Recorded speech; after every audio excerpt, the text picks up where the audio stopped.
All right. Galatians chapter 4, verse 12 is where we are.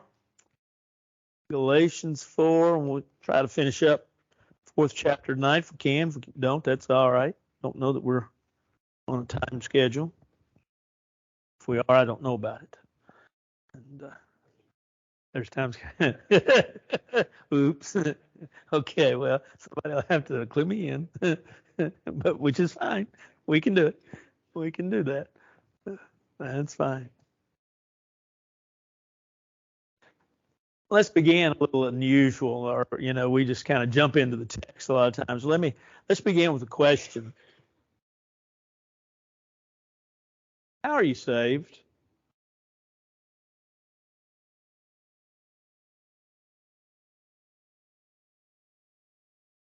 I'm gonna pull a J. I'm just gonna stand here as long as it takes. By the blood of the Lamb. By obeying. Baptism. What else? Grace.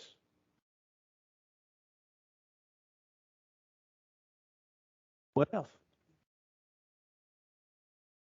Faith. Very true. All true. All right. Kaboom. All true. What else?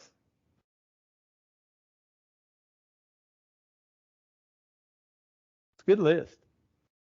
Confession. Hearing.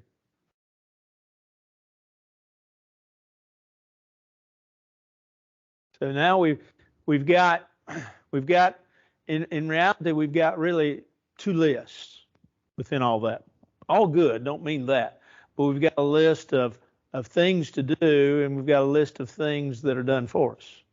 You stop and think about it. Okay? Things to do: hear, believe, repent, confess, be baptized. Things that are done for us: love Christ, grace, mercy. When we look at that list and think about that list, we say, okay, no, we're saved, and we're saved by those things that are provided based upon those things that we do. We have to ask ourselves then, how much of our own actions play within our own salvation?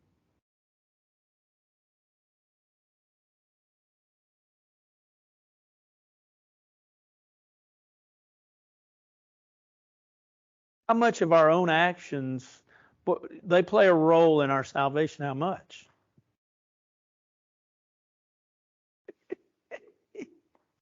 I'm just glad you didn't say like 38.7.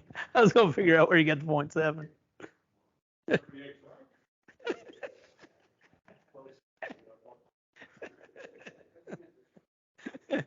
Y'all ever played washers? Y'all ever played washers? Y'all know what washers are? It's a lot like horseshoes. You get washers, bigger washers, and you put a hole that they'll go in.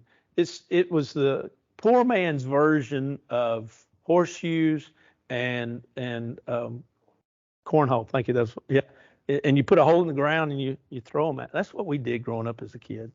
Sorry, or my cousins and I did. Yeah, we played. Yeah, in the dirt. That's a West Tennessee and evidently Texas thing. But we do know, we do understand that we're saved. We're saved by the grace of God, by the mercy of God, by the love of God. But it's based upon our obedience to the will of God, by our completing the steps that God has given to us. And that's important. And it's important for us to understand this, that we're saved by grace, but we don't merit the salvation that is given to us. And so we live under a testament of grace. Now, not grace alone, not grace only, but we live under a testament of grace. The old law over here, though, was different. It was very much based on what? Works. You had festivals to keep. You had dietary constrictions. You had health issues that you had to keep. You had these issues, these things. You had festivals and feasts that you had to keep, and they had to be kept stringently. You had a believers, really. You had the high priest and the priest, and then everybody else. You had all of that under the old law, and it became very difficult, stringent, if you will, to keep. Over 600 laws that had to be kept. Then when you add, like say, when you began to add the Mishnah and the Talmud, the commentary and the interpretation, and then the commentary of the Jewish folks, you had a multitude of laws which you had to keep. And so you had a law that was based upon you completely. But at the same time, too, as I have always contended, there was forgiveness in that law. But according to Hebrews chapter 10, it wasn't until Christ died on the cross that forgiveness was given. Now, bring all that up to say this. With the new law, the new covenant, it is much easier than what it was under the old law, the old covenant. And so, amazingly, in Paul's day, when he writes this epistle to the churches of Galatia, he writes to a group of people that, and I could give them reasons if you wanted to, and we'll talk about that in just a second. But a group of people that wanted to go back and say, we want to be Christians, but we want to bring the old law back.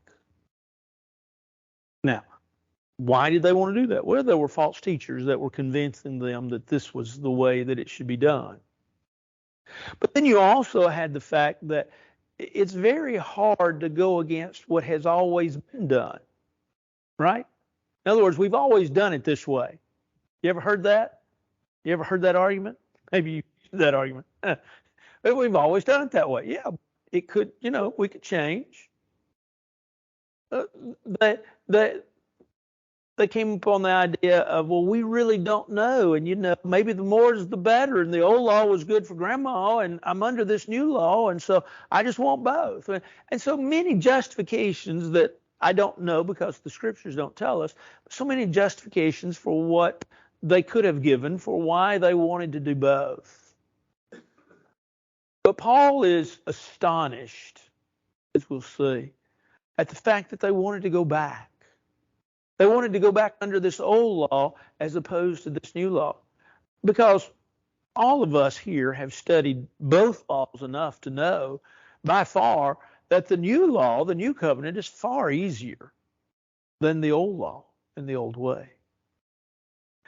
While the new law is easier, the new covenant is easier, we have to understand, though, that those people in that day were going against a lot of things in their own mind. And Paul is trying to urge them, don't listen to these false teachers that are trying to convince you that this combining of the ways or this returning back to the old law is the way to be. So let's get with it now.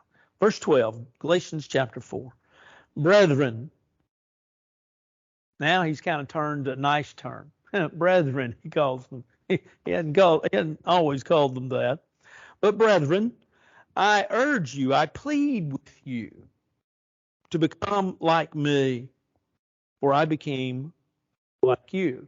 Now that reminds us, I'm sure it does you as you just casually read that, it reminds me of 1 Corinthians chapter 9, where Paul says basically that he became all things to all men that he might by all means win some.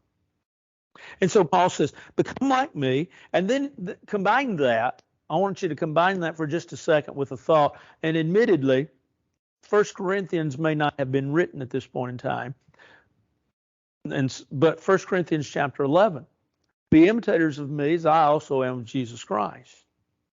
Follow me as I also follow Christ, depending on the version that you look at. But it says the same thing virtually in either one. That's the Old King James and the New King James. Paul says, follow me. But then he goes on to say, you have not injured me at all. You know that because of physical infirmity, I preached the gospel to you at first. And my trial, which was in my flesh, you did not despise or reject, but you received me as an angel of God, even as Christ Jesus. What then was the blessing you enjoyed? For I bear you witness that, if possible, you would have plucked out your very own eyes and given them to me. Have I therefore become your enemy because I tell you the truth? Paul says, I've urged you to become like me. Paul was a staunch follower of the new law, the new covenant, the new way. But he goes on when he talks about, in verse 13, he talks about his physical infirmity. We don't know, we have no idea what his physical infirmity was. Historians, some of them write about Paul coming up with, let me make sure, malaria in Pamphylia. And the historians say that Paul, down in that the marshy marsh of Pamphylia, got malaria, and that he went then up to the cooler regions of Galatia. And that's when he began his ministry. And remember, we said that was, like the first missionary journey. And so Paul went up there, and when he went up there, he preached the gospel. And so Paul says, you received me. Whatever his infirmity was, it was something that evidently was known, but something that didn't stop the churches of Galatia from the standpoint of saying, we don't have anything to do with you. We don't have anything to do with you. I'll give you a couple of for instances. When I was in college, and I have, Jim, you have fall allergies. I have spring allergies. And they're no fun. When I was in college, I can't remember my freshman or sophomore year, for whatever reason, I didn't have any medicine to take, and they hit. And so I just went down to the local drugstore in Henderson to get some allergy medicine. And to be honest, my eyes were so bad, I couldn't see hardly. I don't even know how I walked down the block to get it, but I did. And I asked the lady, she said, can I help you? And I said, yes, ma'am, I need some allergy medicine. She looked at me and she says, we don't have anything to help you. So I walked 2 doors down to another little store that sold medicine. And I said, I need some allergy medicine. She said, well, we've got this right here. And she helped me and found some, and I took it. An hour later, I had relief. But one lady was not willing to help. She diagnosed me, I guess. I'll tell you another story. I'll tell you a story about the time when AIDS had been around for a little while, but was not very prevalent from the standpoint we didn't have a lot of knowledge about it. And a young girl came into the church office. The secretary was gone. Suzanne happened to be there. I remember that. I don't know if she remembers this. And she was sitting where Linda usually sat. And anyway, this girl came to the door, and I opened the door, and you could tell she had some of the ravages of things, and she kind of let it be known that she did. And sadly, we couldn't help her. What she wanted, we didn't help with, and so we didn't help her. But I looked at her, and I knew some of the things, because of the telltale things, not just of AIDS, but of other illnesses that were on her body that she had. And I was saddened that we couldn't help her, but nevertheless, we couldn't help her. But, all of a sudden, stereotypes were set in. And whether we like to admit it or not, we all have stereotypes, and they all set us in. It's called prejudice. It's not right. And, as Christians, it's one of those things that most of us have to fight against. We just have to fight against it. And just my recommendation is to keep fighting. But Paul is saying they didn't have this. Paul says, you accepted me. You didn't despise or reject me, verse 14. He says, but you received me.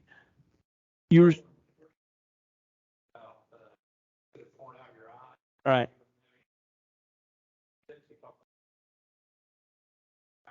Mm-hmm. Could have been. Could have been. Folks, with regard, I'm not sure personally that this is the same problem that he had in 2 Corinthians 12, where he talked about his thorn in the flesh. It seems as if this was something with regards to something that he had that seemed to have passed. But maybe I'm wrong, because admittedly, there's more reading into the text than reading from the text. And so if you want to ask what was Paul's thorn in the flesh, eyesight most definitely is one of those things, because Paul talks about how that he signed letters. He didn't necessarily write them, he signed them, and he talks about his eyesight. And so that could possibly be his problem, his thorn in the flesh. We don't know. I always get amazed at folks that say this is what Paul's thorn in the flesh was. And I have read a lot of different things. And I've even read things that can't be true, because I read somebody once that said Paul's thorn in flesh, and this guy was serious. Said it was Paul's mother-in-law. You take it for what it's worth, but these guys don't know, and I don't know, and it very well could have been. Whatever it is something that they accepted, and they were willing to accept. And notice that he says that you received me as an angel of God. Not necessarily an angel as we think of as a spiritual being, but a messenger. Angel, remember the word angelos? We talked about it when we studied angels back on Sunday morning for a little while. An angel of God, a messenger of God. But then he talks about verse 15. When then was the blessing that you enjoyed? For I bear you witness that if possible, you would have plucked out your own eyes and given them to me. Where was your blessing? Some versions have where's. The New King James says when. Does anybody have a verse that says where? Yeah, there are some that say where, and maybe correctly so. But where was your blessing? But he says, look at the closeness of the relationship. He says, you would have plucked out your very eyes for me. You'd have given them to me if you could have. Which, leads to Jay saying what he said, and I don't have a problem with that. I mean, that could very well have been the issue. Eyesight. Paul's talking there, though, that they're close. Their relationship is such of service. And when we think about Christianity, that's one thing we really should think about, service. Back several years ago, Dix and I was preaching a series, and I preached for, 4 months on the idea of service and servant. And I had one dear, sweet little old lady who has long since passed, who had been, as we say, raised in the church, grown up in the church, gone to church all of her life. And she was in her 90s. And she walked out and she said, Brother Paul, she said, I didn't know there was so much in the Bible about service. Well, she did. I know she did. But at the same time, too, we become aware of the fact that Christian service is important. And they were willing to give that to Paul. And so he says, but then he says in verse 16, he changes it a little bit. He says, okay, I've been preaching to you the truth, so I've become your enemy because I tell you the truth. Sometimes you become folks' enemy not intending on becoming their enemy. I've told you stories before and could tell you others of times in which individuals got mad at me, not so much because of who I am or even the way I said it, but because of what I said. And did not mean any ill will towards them, just laid out the truth, and for some of them just read the scriptures. And all of a sudden they became mad at me. I'm the messenger. Well, Paul is wondering this very same thing too. Have I become your enemy because I tell you the truth? And they zealously court you. Who's they? Well, probably he's switched a little bit now. It's the false teachers. He says, they zealously court you, but for no good. Yes, they want to exclude you, that you may be zealous for them. Paul pictures the false teachers that were trying to impose this old covenant upon these Christians and the want for the old covenant. He almost proposes that this is a confrontation or a competition, maybe is probably a better word, that they want you for their team, for their side. And here we are, we wanting you to do right. He says they want you, but he says they want you to be zealous for them. It's not so much what they're teaching, but just to be on their side. And then he says, but it is good to be zealous in a good thing always, and not only when I'm present with you. In other words, be zealous in the truth, but I don't have to be here to be zealous in the truth. I could tell you of missionaries and mission points, many of them, but I know of one specifically where the congregation had sponsored a missionary for many years. And unfortunately, a brother within that congregation had grown wayward, and I mean way wayward. And the church had practiced 1 Corinthians 5 in church discipline on this individual. Well, within the process of time, that individual had been getting help from the United States. But he had gone off. He had believed things that were out there. And like I say, the church had withdrawn from him. The brethren there had withdrawn from him. But this guy still received support from the United States. And occasionally an individual from the United States, some of the sponsoring congregations, would go and visit. And you know how he kept his money coming in?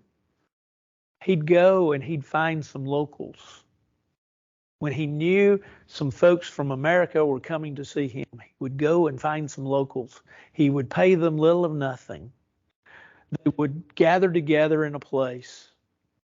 And while it was a civilized country as well, but a lot of the worship is done outside, he would gather them together and they would have church for 2 or 3 weeks till the Americans would go home. He would pay them. He would baptize some of them while the Americans were there. And then when the Americans went back, they all, went their separate ways. It was a ruse. Well, Paul, when I read this, I always think of that. And I know that's a personal example, and I know it's true. That was my home congregation was not sponsoring the dude. They were actually sponsoring the missionary and the congregation that had withdrawn from the individual. But one of the elders actually said he stayed there for a long time, for about a month, and he saw it happen. So I know it's correct. But this is the same picture I get, and that's the mental picture I get, that Paul says, oh, they just want you for them. And he says, but it's good to be zealous. But be zealous for the right thing. And I don't even have to be present. And then he goes on and he refers to his little children, my little children. It's kind of interesting. He has, I think Jim pointed out last week, he called them fools and different things. And now he kind of gets on a softer brethren and he talks about my little children. For labor in birth again until Christ is formed in you. I would like to be present with you now and to change my tone, but I have doubts about you. So Paul's concerned. Paul is concerned about what they're doing and what they're practicing and what they're believing. And he's trying to tell them, let's don't do it. Let's follow the will of God. And let's be just Christians. Let's don't be Christians something else. Let's don't be something else. Let's just be Christians. And it really reminds us to make a modern day application. That's really all we're to be, is just Christians. We're not hyphenated Christians. We're not Christians and something else. We're just Christians. That's all we are. That's all we're supposed to be. And so there's a great application there. Anything else anybody like to say?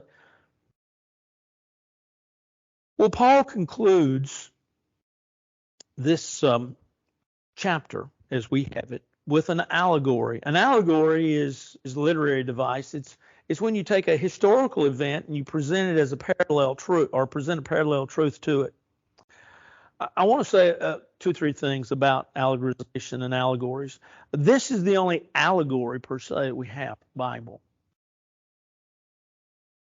Through the Reformation movement of the 1600s, and still certain religious beliefs today, there is the teaching and preaching by allegory. Let me give you an example. If you look in the New Testament, you find out that it is, as we talked about in the invitation, it's by the blood of Christ, right, that we're saved. Go back to the Old Testament, and you find out that the children of Israel, remember when basically they were going to be let go, but remember the as it was called in the text, the death angel passed over. All the ones that had blood upon the doorposts, they were passed over. All the rest of them, the firstborn, remember, died. Now, those that preach from a standpoint of preach allegories would say, see there in the Old Testament, they were saved by blood. See there in the New Testament, we're saved by blood. And thus, their conclusion, those that preach from a standpoint of allegories, were saved by blood. And so they would then have to dismiss, they would say, oh, we don't do it. But they would have to dismiss what? Grace and mercy and our obedience to the will of God, our part, if you will, in our plan of salvation. So while it's still done today, you go and you take usually a historical fact.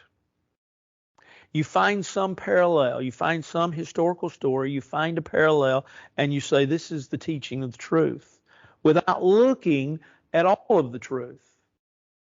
Now, like I say, that was done. It was done a lot during Martin Luther's time. Matter of fact, Martin Luther kind of reacted to it. Said this was not something that should have been done. But in the 1500s, the 1600s, when what was deemed Christian preaching, okay, and we'll put that Christian in quotation marks, it was a lot of it was done from the standpoint of allegories.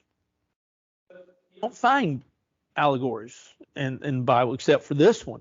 And this is an interesting one because what Paul is trying to do here is he's going to show them with regards to Hagar and with regards to Sarah, he's going to show them a difference between being bound and being free, being under the old law and being under the new law. Sort of as we talked about while ago, the stringency of the old law and the liberty of the new law. Let's look at it. Tell me, you who desire to be under the law, do you not hear the law? For it is written that Abraham had 2 sons, the one by a bondwoman, the free woman. Now, it's already started by Hagar, slave, and by Sarah, the free woman.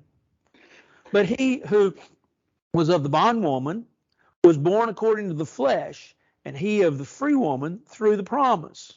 Now think about that for just a second. God had made a promise, right? God's promise was that through your seed, all the nations of the earth will be blessed. That's the promise God had made. That there would be thus the salvation, if you will, through, of course, Abraham's wife, Sarah. When it was determined by Abraham and Sarah that we're old, this is not going to happen by us, they intervened by bringing in someone, Hagar, a handmaid, in other words, a servant. They brought in Hagar, and thus she became with child and had Ishmael. Now, I'm not going to belabor the story because we just studied Genesis not long ago. This is what Paul's saying. Look what Hagar. This was something that was of man. It was intervened that that Abraham and Sarah intervened in the hand of God. Notice that she was not a free woman, but she was a bondwoman. But notice though the free woman, and she did was the promise of God. And then he says in verse 24, which things are symbolic? For these are the two covenants, the one from Mount Sinai, which gave birth to bondage, which is Hagar. For this Hagar is Mount Sinai in Arabia and corresponds to Jerusalem, which now is and is in bondage with her children. But Jerusalem above is free, which is the mother of us all. And then he goes and quotes Isaiah 54, verse 1. Rejoice, O barren, you who do not bear. Break forth and shout, you who are not in labor. For the desolate has many more children than she who has a husband. The desolate has many more children than she who has a husband. And we look at that and we're trying to figure out, well, what's he trying to say? He's trying to say, okay, which do you want? Which do you want? Do you want someone that followed the law that God set down, or do you want somebody that intervenes and tries to establish something that was not what God intended? And that in a nutshell is the point that Paul's trying to make with the churches of Galatia. And he goes on to say, now we, brethren, as Isaac was, are children of promise. Now all of a sudden, he called them heirs. We studied heirs last week. Now he calls them children of promise.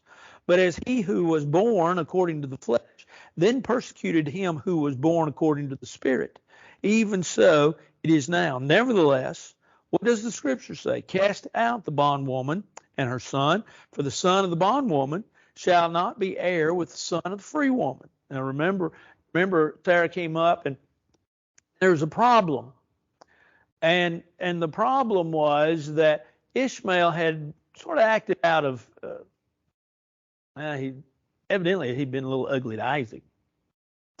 And Sarah had seen that, and Sarah said, they got to go. And Abraham was smart enough to say, they got to go, because Sarah has said. And so, as Paul says, they cast out the bondwoman, for the son of the bondwoman, the heir with the son of the free woman. So that, brethren, we are children of the bondwoman, but of the free. And so Abraham tried to choose a way that God didn't make. These folks are doing something that God doesn't want done. And if they are doing something God doesn't want done, they're binding on people things that shouldn't be bound. Let's don't listen to them. Let's follow the free woman. Let's follow the path that God really has set out for us, the path of grace, the path of freedom, the path of liberty. And so he says, let's don't be children of the bondwoman, but of the free. I want to make some applications from the chapter and make hopefully let you see some stuff. But is there anything anybody wants to say? Because he turns here. The 5th chapter begins. You've heard me say several times before. Paul's epistles have a theological side and a practical side, and in the 5th chapter he starts the practical side. The book of Galatians becomes a whole lot easier next week. But anything anybody wants to say about this?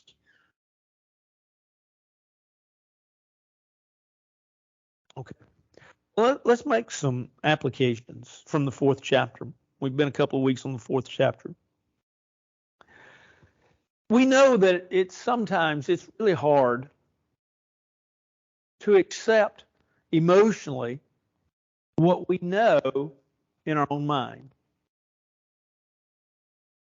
When I was, as a student at Freed-Hardeman, I was privileged within my home congregation for 3 summers between my freshman, sophomore, junior, and senior. These 3 summers, I was privileged to serve in my home congregation. I learned a tremendous amount of stuff from my preacher, Leo Powers, and who I really worked diligently with, a fellow by the name of Dave South. Dave and I spent a lot of nights going out and knocking doors. That was when you could do that. Tells you how long ago it was. But we'd go out and knock doors, and we'd set up Bible studies. And we had a young man that had been coming to church for a while, and we studied with his wife. His wife was not a member of the church. And we did that between my freshman and sophomore year, so that would have been the summer of 1981. In 1982, now she's coming to church occasionally, but she's still not a member of the church. In 1982, in that summer, we went back and studied with her some more at night. Once a week, we would sit down with her and her husband and study. We did not do it as much as we had done it the first summer, but we did it some. And the third summer, we went back and studied with her 2 or 3 times. And about the second or third time, she obeyed the gospel. Now, all along, she had really known what she needed to do. But emotionally, she just could not accept that because she was going against some things in her family. Okay? So that's the difficult part of sometimes knowing what to do, and that's right, but not doing it because there is an emotional tie.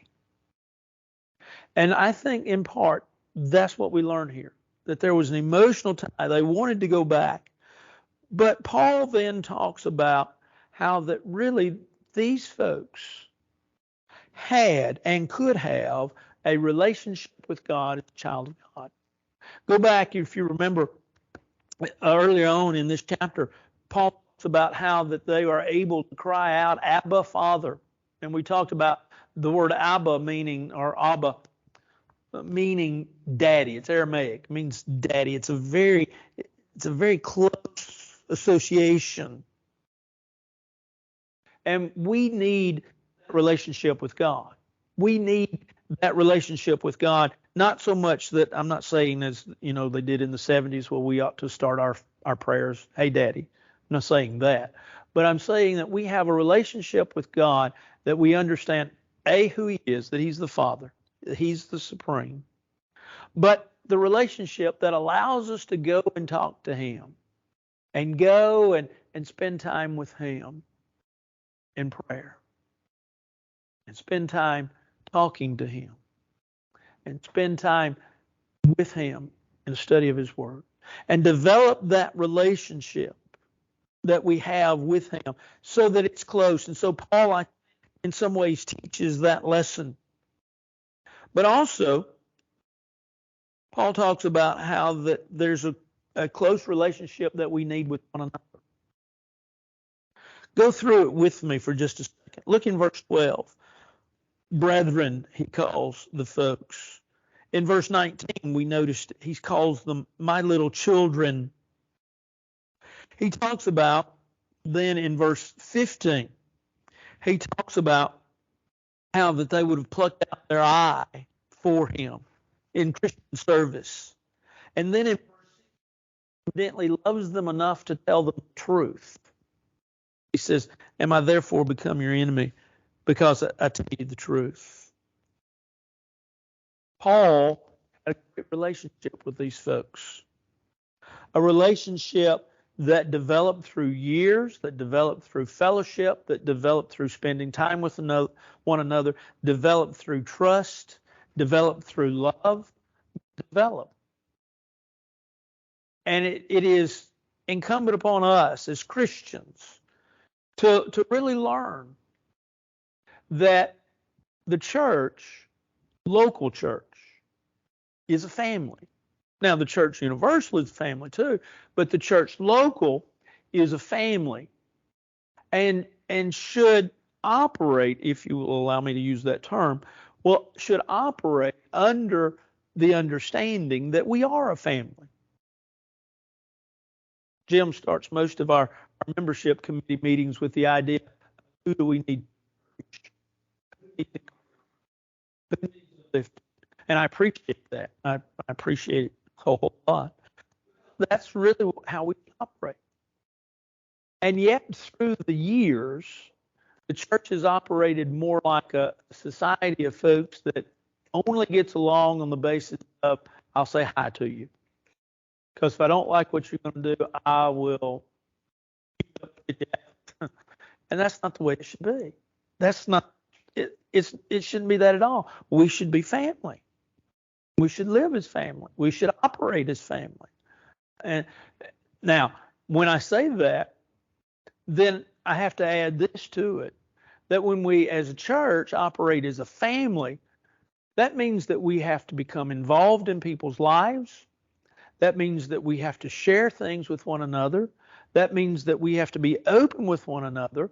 That means then that we may, even at our cost, have to do things for others. And I think this congregation, all of this very well. I'm not getting on you. I think this congregation does all of this very well. And I am so thankful that you do and so proud to be a part of it.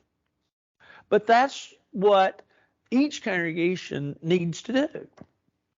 And sadly, it's not being done. But Paul, I think, in some ways sort of teaches us this, and that's some of the lesson that we can learn from this. Anything else? Any questions, comments?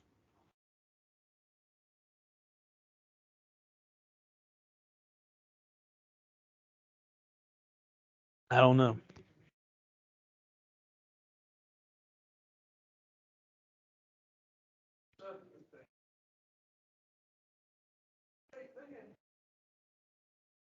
Yeah. Right. Right.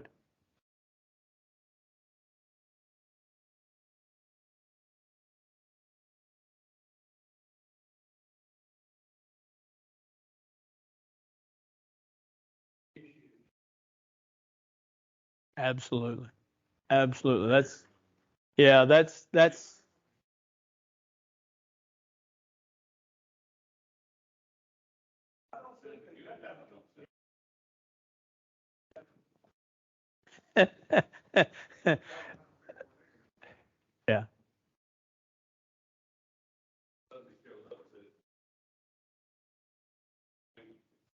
Like they struggle with the concept of fulfillment and completion of those things.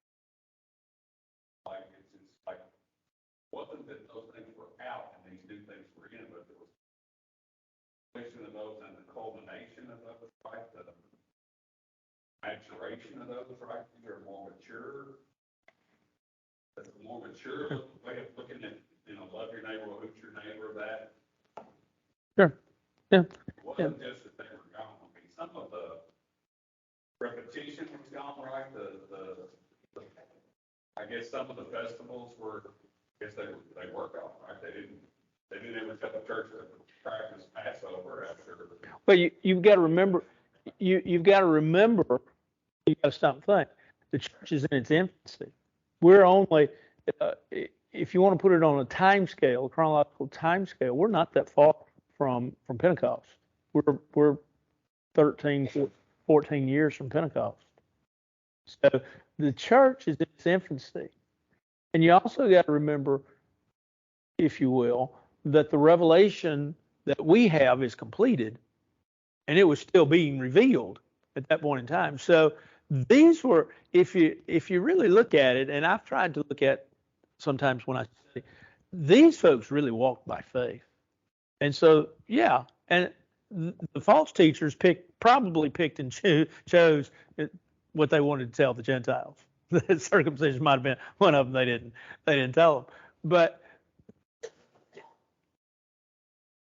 oh yeah, but you got to remember, of course, with regards to that, you got to remember that's something that it always has and always will happen within false teaching. Look at the community church movement today. They can get folks excited. They can get folks to their places, and they can do a lot of good things because they are a lot of times heavy in service-oriented projects and community projects. Good things. Help the poor, help the sick, help the widows, help the children, help those that are in need, and civic projects. But their teaching lacks one basic element: truth, complete truth. They take you up to a point, and then they pull back. They tell you what they want, but then they pull back. Many of their sermons are based upon social things and not doctrinal issues, when there should be a balance of both. And so, in many ways, what was going on in Galatia is the same thing's going on today.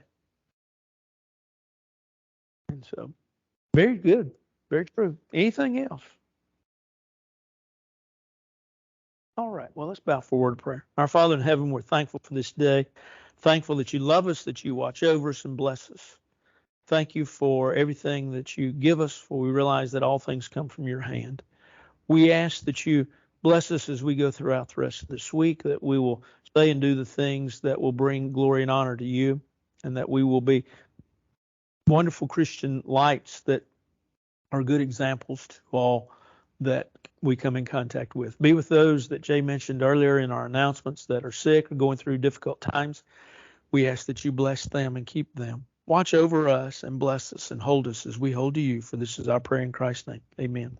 Thank y'all. Y'all have a great week.